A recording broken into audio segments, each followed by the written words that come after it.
Secretary Wright, thank you so much for joining us. I think the last time I saw you in person, we were in Venezuela. So it's nice to be here together in Houston. A little different setting. A little different, a little safer setting, but still very exciting. I want to begin, of course, what's going on in terms of the headlines back and forth. Yesterday, it was absolute whiplash. The president started the morning saying he's going to hit Iran very hard, he's going to take Cargill. Then before I went to bed, we were on the cusp of a peace deal, and he's sending maybe J.D. Vance to Europe to sign it. Can you give us a status on what exactly is going on?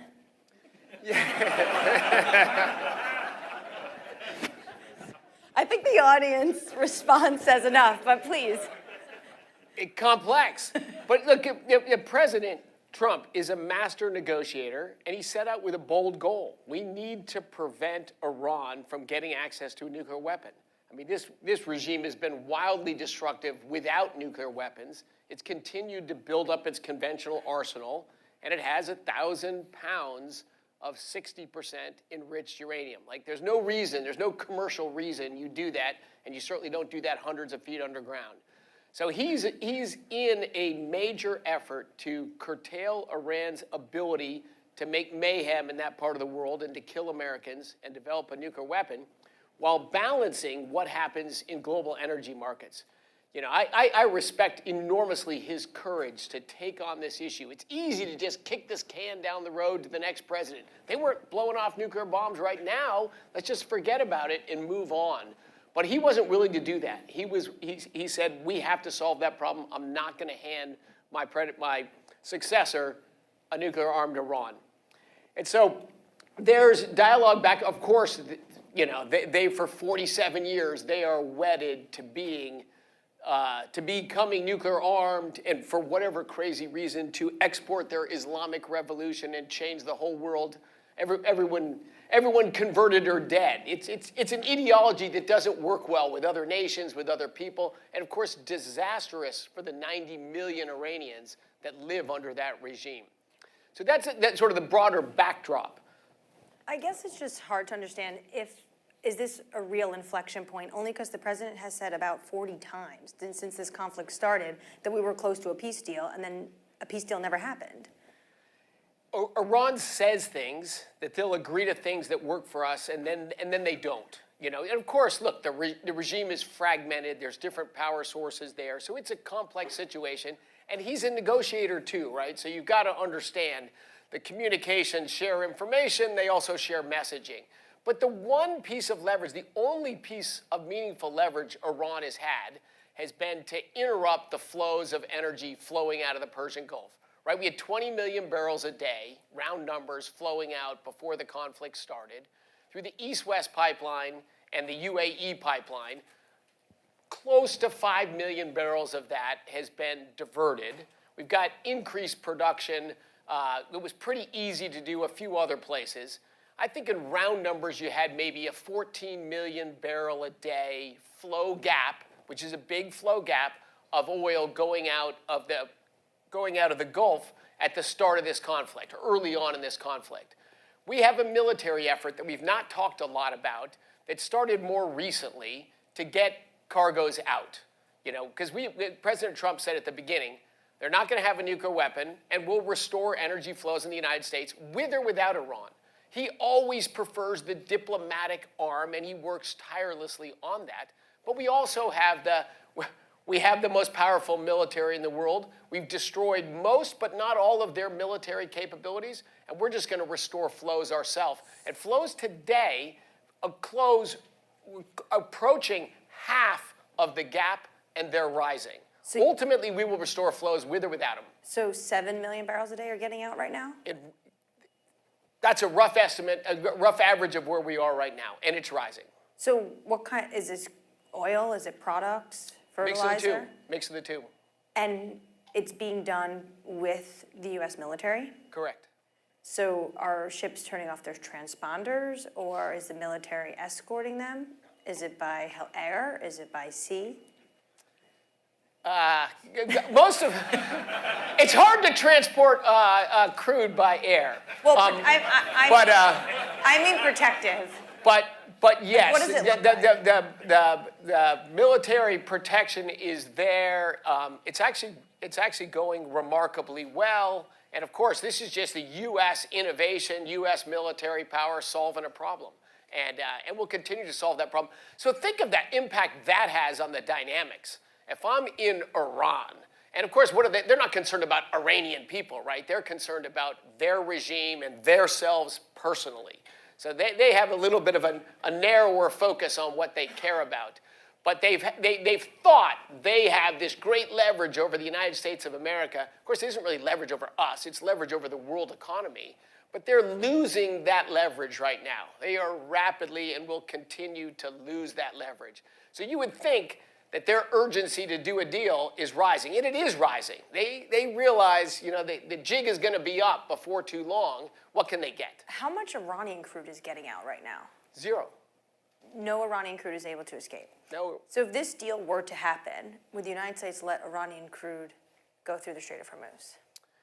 Well, it depends on the deal, but of course that is a give we would certainly be willing to do. Absolutely, if Iran gets rid of their nuclear program, achieves what we want us to do, their crude would be allowed to flow again. Absolutely. So that would be lifting of sanctions, basically, on Iranian oil.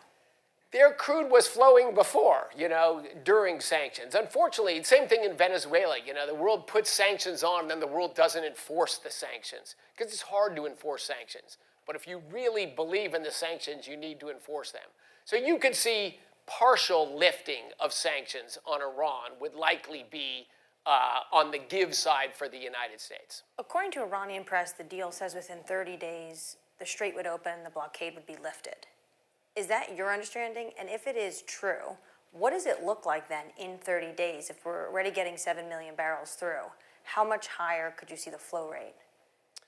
I mean, the flow rate would return to whatever's commercially, makes sense there. So, but, you're clearly going to see after this conflict people to say Iran can never play that card again. You'll probably see some new pipeline infrastructure built. You'll certainly see continued innovations in military technology from the United States to defang more easily and more quickly Iran's ability to interrupt the flows as they've done there. But yeah, certainly after an agreement is reached, you'll see free flow of traffic of all products out of the Gulf or whatever. You'll see that either way. If there is no deal with Iran, eventually we would restore that militarily full flow as well. Prices have been relatively depressed given the intensity of the conflict. I believe we're down 20% on Brent since April. Prices this morning were in the 80s. What is the driving force behind this? It's amazing the difference in attitude and positioning of a president. President Trump came into office and said, I want lower energy prices. I want more energy production. I want to embrace American allies around the world. And the Persian Gulf energy producers. I should never call it Persian Gulf, the Arabian Gulf. I slipped up there. But the Biden administration, scorned them, said we're going to end the hydrocarbon industry. Just that rhetoric, that chilling rhetoric, that shunning of our allies. When Russia invaded Ukraine, there was almost no interruption of flow of Russian crude. There was natural gas via pipeline into Europe, but there was not a meaningful reduction of Russian oil or oil product exports. And we had gasoline prices $1 a gallon higher then than we have today with this large interruption of flows. I think that's President Trump's leadership in saying we care about energizing the world and we're going to do whatever it takes to supply the world. Obviously we released, not just in the United States, but around the world, stocks from strategic petroleum reserves. We've had 2 extensions of the Jones Act waiver to allow crude supply from the Gulf Coast, where it's coming from here region. Will you do another extension? Actually, that's an audience question. We'll do whatever it takes to keep energy prices as low as possible for the American people. California has chosen to impose on their people wildly high gasoline, diesel, and electricity prices. Just crazy. And so a lot of people would say, well, we shouldn't care. That's a blue state. We're here for 340 million Americans in every state across the country. So the Jones Act waiver has been enormously helpful for California and the West Coast, the Northeast coast of the United States as well. So it's allowing the free flow of that traffic. We turned back on a platform producing 50,000 barrels a day offshore California. Wells are already there, infrastructure is already there. It grew California oil production by 20%. That's a big deal. That's a meaningful amount of flows, and it sends a message that this administration is going to help the flow of energy around the world. People are surprised that oil prices throughout all this have not gone to the extreme levels many expected. Isn't also because China is cutting some of their imports? Was there a conversation between the Chinese and the White House about this? There's a lot of conversations between the White House and the Chinese, and I won't talk about that. But you saw at the start of the conflict, China was they actually stepped up their purchases of crude oil. And as you see now, they're in a very different position where they've stopped building their SPR. They've turned down some refineries. China has been a meaningful part of the balancing force in this crisis. There was a recent Washington Post article, actually it was yesterday, about oil executives telling the White House and warning them that potentially prices are going to go higher soon. Are we living on inventories? Where do you see the inventories right now? How low are we? You know, it's different in different places. It's different. Oil inventories in the last few weeks in Asia are rising. And so in the United States, we have stepped in to fill this void. We've seen incredible response from American oil and gas companies, not just raising production, but raising refinery throughput to a significant scale. In fact, if you look at the May data, the United States was by far the world's largest exporter of crude oil, 5.4 million barrels a day. Russia, a little over 4 million. Saudi Arabia, a little under 4 million. But United States producers have stepped up, and from our reserves and from other stores, to try to supply not just America, but the world. But we've also had the benefit of, average gasoline prices in the U.S., a little over $4 a gallon. It's a little under $10 a gallon in Europe and in Asia. So we have not been completely isolated from the impacts of this, but we have been much more isolated than everyone else. That's leaning in and being pro-energy. That's Trump administration energy policy. Has there been an ask or pressure from the White House on the industry to produce more? Pressure is the wrong word, but of course, we dialogue with industry across all sectors in this economy. We're not, there pursuing some crazy agenda, as unfortunately the Biden administration was. We're there to engage with American businesses and help them grow their businesses.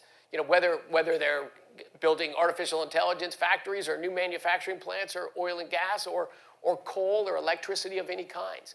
We want to see America thrive. We want to see energy production increase. We want to see prices to consumers go down. We want to see competitiveness to do business in the United States grow. Higher wages, lower costs.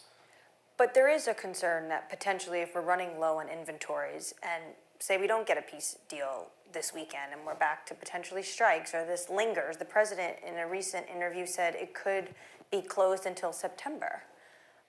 Then what happens if we get higher gasoline prices in America, closer to $5 a gallon?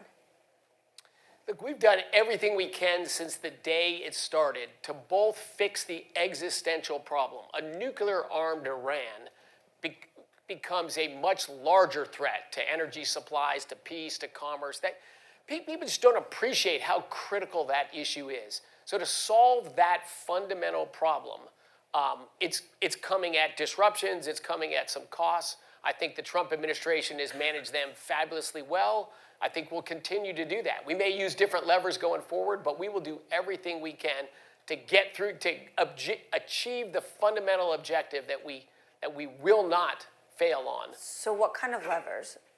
There were rumors months ago about an export ban. I know you said that's not happening. That will never happen? No export bans. No export bans.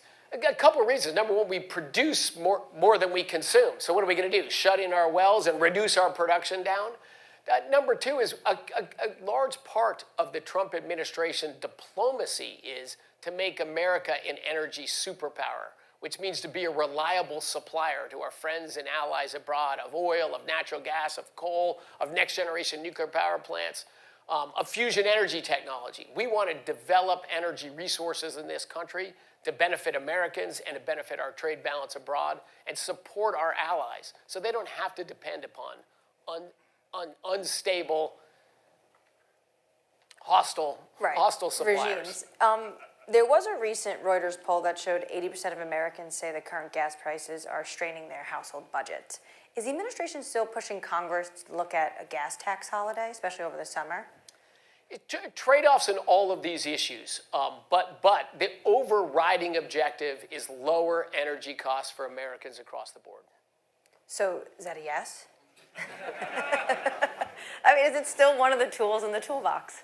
It's possible. It's possible. Do you think Congress has the votes? You'd probably have to do it before the midterms.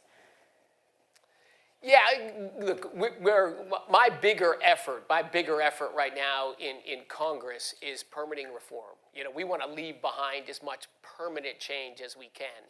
So we won't go back to the energy foolishness we suffered under the Biden administration, and it began under the Obama administration. We've just got to stop this mindset that somehow making energy expensive in the United States and exporting our industries is somehow going to save the world from climate change.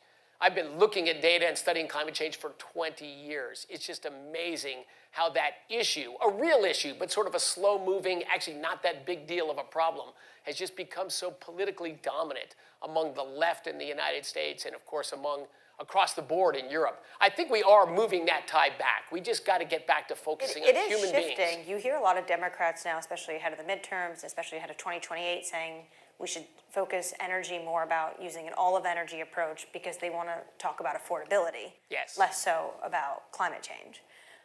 When it comes, though, to policies that the United States could do, besides the Jones Waiver Act, anything else that you think could be pretty short-term on the horizon for this summer? Things we're talking about, but not we look through ideas and decide if they're viable, and we'll come out and engage in that. But of course, it is a constant dialogue with energy producers here. How can we be helpful? Like EPA, we changed the regulations for blending for gasoline this summer. That's going to meaningfully increase America's ability to produce gasoline with our existing refinery capacity. That's going to be helpful. There's also the drawdown in the SPR. Do you have plans to refill it? Yeah, there's another, I would say, stark contrast. The previous administration sold 200 million barrels of oil without an interruption of flow around the world, trying to push down prices for a midterm election. We've not sold a single barrel of oil. Every barrel of oil we have released has been a trade. It's been an exchange for a barrel coming back. And the exchanges we completed so far, this is not the current ones that are going on right now. I don't have the data on them. But to date, every barrel we've released, we've gotten 1.28 barrels coming back. So that's 35 to 40 million barrels of additional crude that'll be in the SPR at no cost to American taxpayers. Where do you think the SPR will be at the end of Trump's term? Much fuller than it was before we arrived. I would like it to be completely full. That's what it's there for. Is there a price level that you would want to go out and fill it up more? If there was, I certainly wouldn't share it. But Why not? But also, it's not as simple as that. You know, you've got to get money from Congress to fill the SPR, and that's very challenging. There's not a great political constituency that wants to spend money today, you know, to prepare us for a problem way down the road, which is exactly why no previous president would take Iran head on. Like in the short term, it's disruptive. Fixing long-term problems, that's tough to do in politics. That's a unique thing about President Trump. He has the courage to take on this Iranian issue where all the news is short-term. He's terrible, Iran's winning and all that. It's all wrong. It's all nonsense. We are living with higher energy prices. He takes all the negative, but people don't, certainly in the media in general, don't think about these long-term issues. He's engaging in a long-term strategic issue that's going to better not just the Middle East, but the world for generations to come. And he's taken whatever the heat comes, you know, through higher prices. But I think he's managed that quite well. So the impacts are real, but again, less impact on prices than just the foolish policies and rhetoric of the Biden administration. Do you think the psychology has changed? It used to be that OPEC, Saudi Arabia, now the UAE has left, was the swing producer, the central bank of oil. Why wouldn't it be the United States? Well, we produce far, far more than Saudi Arabia. In fact, the way people report 100 million or 105 million barrels of demand, that's liquid fuels. Crude oil is the biggest component of that, but it's just one piece of that. If you look at total liquid fuels, the United States is 24 million barrels a day of production in a world of about 105, 106 million of demand. So yeah, we are the big dog in energy production.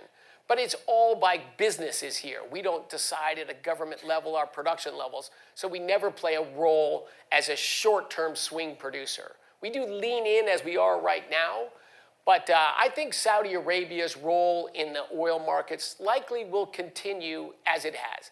They have been willing, and with a few partners, but mostly Saudi Arabia, they have played a sort of central bank role of oil. I think the net impact of that overall has been positive. But do you think their hand has been weakened with the Emiratis leaving the group? Sure.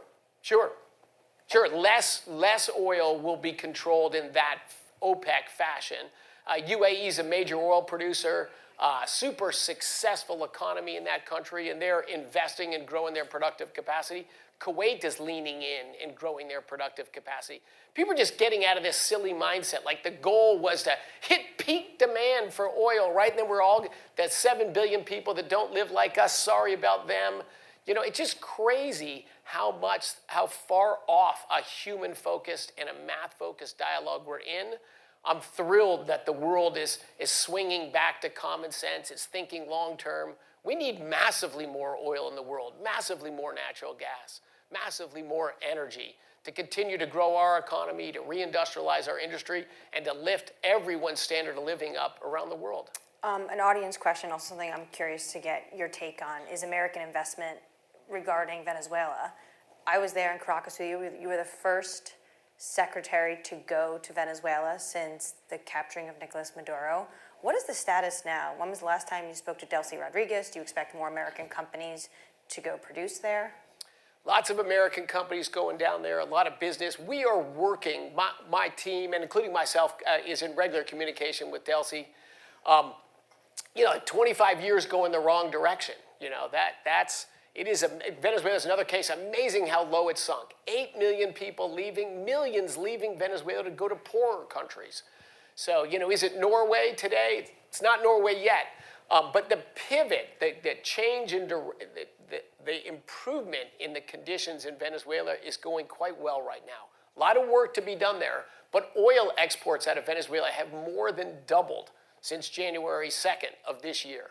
So that's also helpful. And of course, when most of the American refineries were built in the 60s and 70s, Venezuela was the largest exporter of oil in the world. Third largest producer, biggest oil exporter. So a lot of our refineries were built to handle those lower cost, high viscosity crudes. So it's great news to see that production growing. I think you will see tremendous growth in Venezuelan production in the coming years. Another question from the audience is about the surge in power demand for data centers. Why is the Trump administration not embracing all sources of power, including renewables? Well, embrace, it depends how you view the word embrace. The wind subsidies went on for 34 years. President Trump doesn't like windmills. No, he doesn't like windmills. But he doesn't, a lot of people don't like windmills. The public pushback across the heartland of America, and certainly in the coastline of America, against wind power has been enormous. And the other thing, put in context, wind power, think of how much money has been spent on that. It's 1.5% of global energy. And everywhere it's got deep penetration. Germany, Denmark, United Kingdom, most expensive electricity prices in the world. Does President Trump want to have the most expensive electricity prices in the world? Absolutely not. Absolutely not. And the people look at this stuff wrong. They think of electricity like gasoline or oil, where you can store it and sort of use it, because it doesn't work that way. So we look at the data. Oh my gosh, if you add up wind and solar last year, they were 16 or 17% of electricity. They're meaningful for American electrons. Why don't we get more of those electrons on the grid? That's not the way to think about electricity. Electricity is all about what's the most efficient way to deliver at peak demand time. When we had that cold winter storm Fern that came down the end of January, probably the greatest test we've seen of the East Coast electricity grid. At peak demand time on January 27th in New England in the evening, 2% of New England's electricity came from wind, solar, and batteries combined. 3% of New England electricity came from burning trash and wood, right? If you're there in the middle of the day when we don't really need you, all you're doing is saying some other producing some source, typically it's a natural gas power plant, has to turn down. You're not adding to the capacity of the grid unless you're reliably there at peak demand time. And as Democrats have pushed a little bit more heating to electrification, which is a horribly bad idea, it's a guaranteed way to make heating much more expensive. And we can't put nearly as much energy through our electricity grid as we can through our natural gas pipeline network. But in any case, those policies are happening. So peak demand times are more and more going to the winter. Think of in New England and New York State. Solar is irrelevant in the winter. And when you get a large cold front that comes in, it's a high pressure air mass that just sits there. Well, wind goes away too. So all that stuff you built, all those associated transmission lines, they don't add anything to the productive capacity of the grid. They produce electricity some of the time, but that's not what matters. You have to be there at peak demand time. If we're going to put on new AI data centers and reshore manufacturing, we have to increase our capacity to reliably supply at peak demand time. We want to do that as economically efficiently and as quickly as we can. We're doing everything we can to get nuclear going. That's coming. We had reactors already go critical. But in the short term, in the next few years, it's going to be natural gas. It's going to be expansion of existing capacity. We're restarting 3 large nuclear power plants. We're uprating a number of power plants. We're changing some foolish regulations. The only reason we didn't have to close the schools in Florida during that cold front is we said all that massive amount of backup generators, turn them on. Don't wait till the lights go out and we have a blackout and then turn them on just for your store. Turn them on, and that's added capacity to the grid. So we're having to do some creative things so that we can enable reshoring of manufacturing here, meet this rising demand for AI, and ultimately just change the way decisions are made at FERC and hopefully ultimately across state utility commissions. We changed mandate from affordable, reliable electricity for Americans and American industry, and we just got off track, and the country just went crazy as Europe did, thinking somehow tweaking the American electricity grid was going to change global emissions. Just a colossal mistake. This is a more sophisticated answer than the president saying the windmills are not good for the birds. So I appreciate that. Just my final question, because I think I was the first reporter to ask you if you were going to go to Venezuela, and you said yes, and then you went. Would you be the first secretary to maybe, I don't know, go to Oman and see vessels come through, or even maybe go to Iran at some point? It's funny, early on in this crisis, the president, who has an underappreciated great sense of humor, we were at dinner, I don't remember where we were, and he said, "Have you told Liz you're going to Iran yet?" Really? He did say that. So, who knows? Again, the goal is to drive progress. The goal is to drive improvement. If we get a reasonable resolution and we're implementing something, it's certainly a possibility. Maybe I can come on that trip with you. Secretary Wright, thank you so much for joining us. Thank you.